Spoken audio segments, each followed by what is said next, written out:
चलिए बढ़ते हैं आगे, बात करते हैं बेईमानों पर कसते शिकंजे की। दो तस्वीरें आपके टीवी स्क्रीन पर, पहली जोधपुर की जहां एसीबी ने रिश्वतखोर ब्लॉक अकाउंटेंट को ट्रैप किया, और दूसरी जयपुर की जहां एसीबी की गिरफ्त में आए एनएचएआई के कर्मचारी के घर छापा पड़ा, काली कमाई का खुलासा हुआ।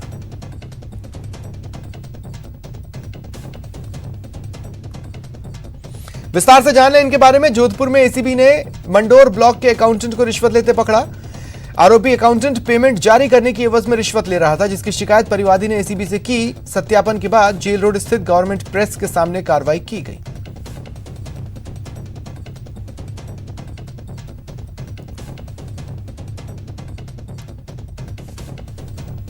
हेल्पलाइन नंबर 1064 पर 27 तारीख को फ़ोन किया था और उन्होंने बताया कि ब्लॉक सीएमएचओ ऑफिस मंडोर, जिनका ऑफिस बनाड़ में है, उसमें जो कार्यरत है सज्जन लाल जी सैनी, वे उनकी गाड़ियों का जो गाड़ी किराए पर लगा रखी है उसका मासिक भुगतान करने की एवज में पैसा मांग रहे हैं।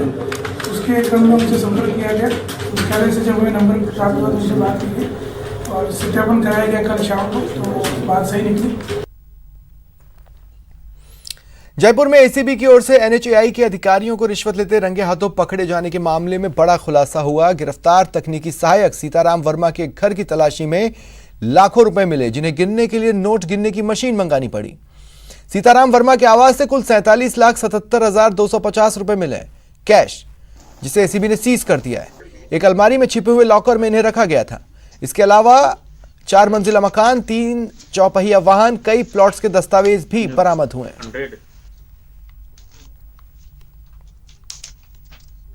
जयपुर एसीबी एसपी हरिंद्र महावर द्वारा कल चारों अधिकारियों की जयपुर के घरों पर तलाशी ली गई थी।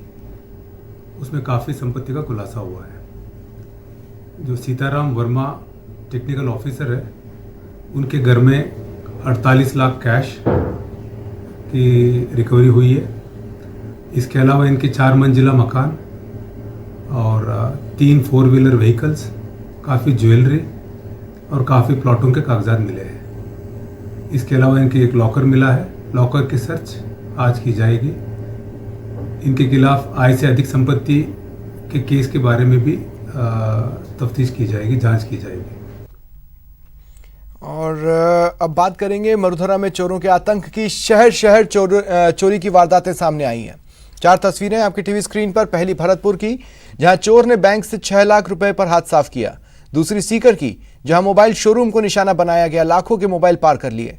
तीसरी जयपुर की जहां देर रात चोरों का आतंक दिखा, और चौथी भी जयपुर की जहां चोरों ने एक पॉश कॉलोनी को निशाना बनाया।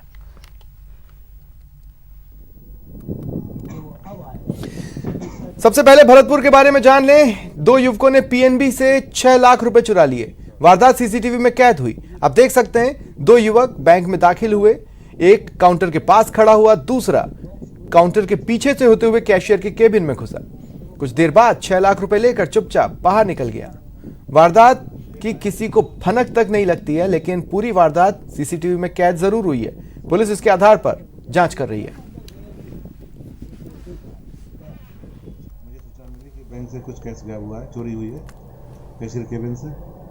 तो हमारे कैशियर ने बताया कि 2000 के 3 पैकेट पीछे से आके कोई निकाल गया। ये 2 मिनट के लिए गए थे स्टाफ रूम में कैश लेने, उसी बीच में ये घटना घट गई।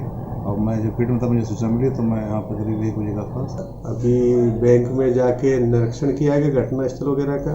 फुटेज वगैरह निकाले जा रहे हैं और अपराधी 2 अपराधी है, उनको चिन्हित किया जा रहा है और जल्दी इसका खुलासा किया।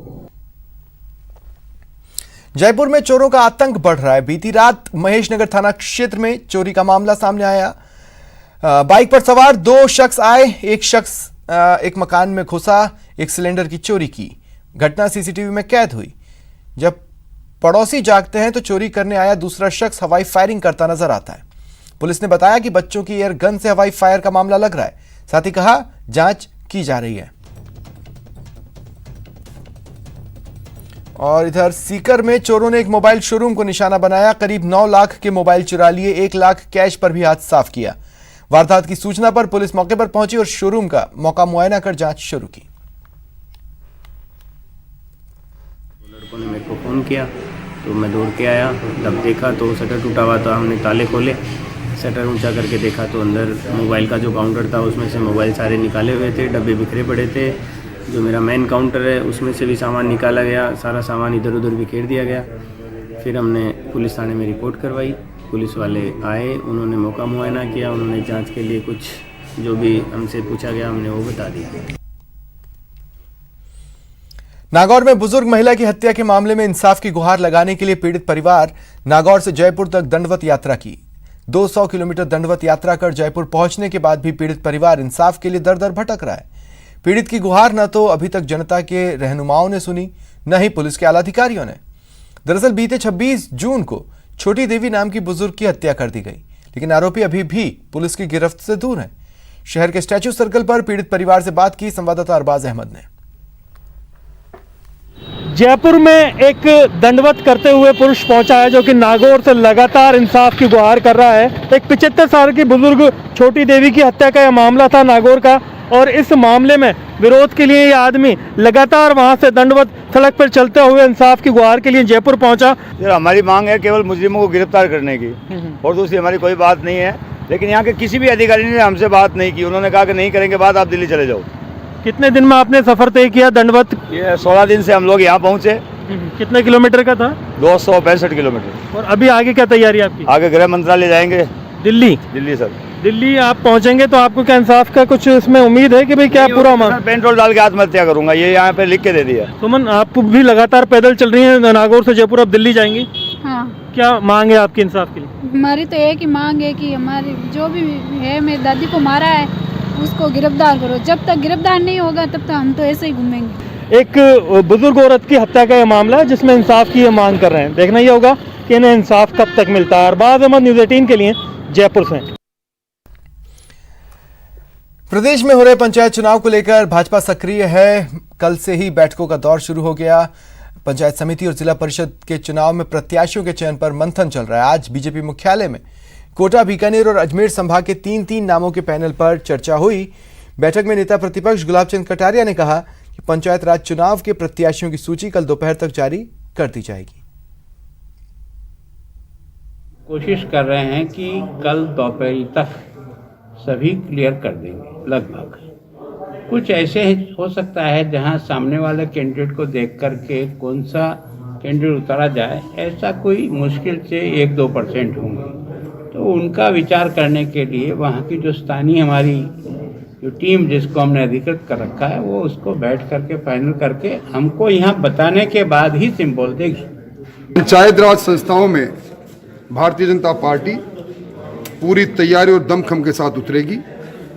पार्टी के संगठन की तरफ से जो अलग अलग टीमें जिले में भेजी गई थी उनका विस्तृत उन्होंने विचार विमर्श करके आज पैनल 1 पैनल 2 पैनल नाम लेकर आए हैं जिन पर विचार हो रहा है।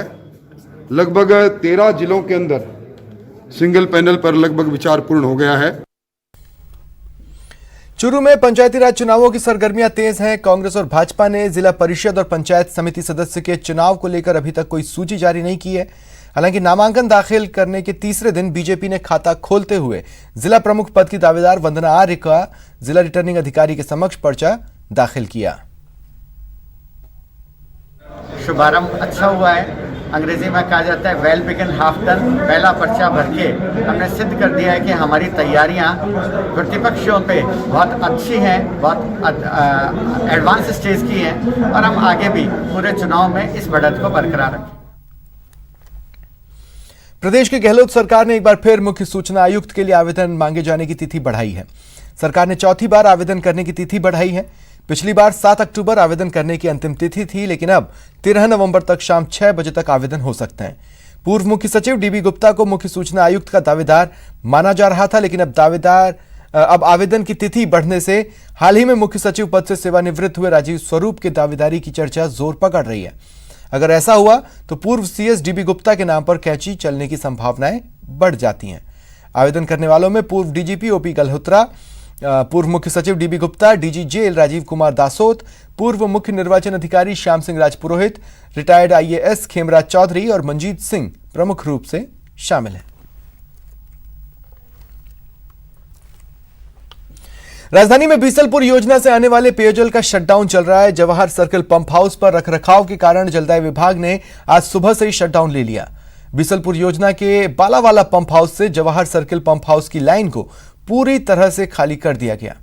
इसके अलावा अधिकांश इलाकों में बीसलपुर बांध से होने वाली पेयजल लाइनों को खाली कर दिया गया। शटडाउन के कारण राजधानी के 80% इलाकों में होने वाली पेयजल सप्लाई ठप है।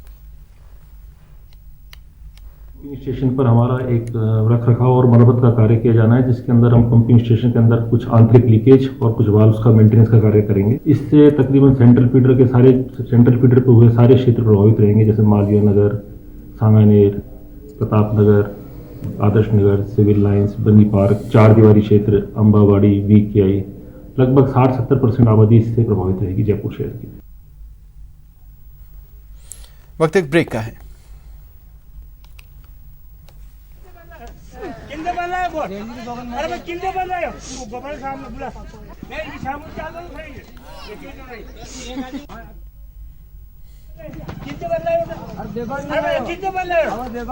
इधर सीकर में एक इलेक्ट्रॉनिक शोरूम में हुई चोरी का CCTV फुटेज सामने आया है। तस्वीरों में दिखाई दे रहा है कि कैसे एक चोर शोरूम में दाखिल हुआ और 9 लाख से ज्यादा के मोबाइल और करीब 1 लाख कैश पर हाथ साफ कर गया।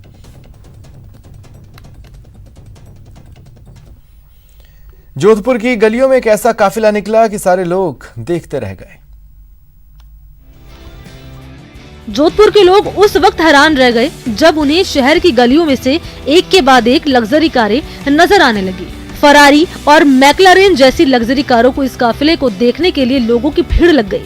ऐसा लग रहा था कि मानो ये हिंदुस्तान के किसी छोटे से शहर की नहीं बल्कि लंदन की गलियां हो, जहां ऐसी लग्जरी कारों का ये काफिला जौलौरी गेट से गुजरा।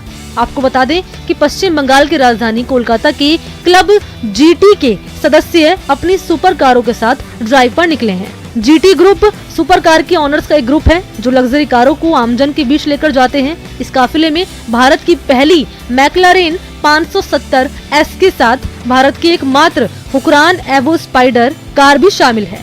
खास बात ये कि इस काफिले में उसी कार को एंट्री मिलती है जिनकी कार कम से कम 4 करोड़ की होती है। जोधपुर के बाद ये ग्रुप जैसलमेर जाने वाला है। फिलहाल इतना ही, मुझे दें इजाजत, नमस्कार।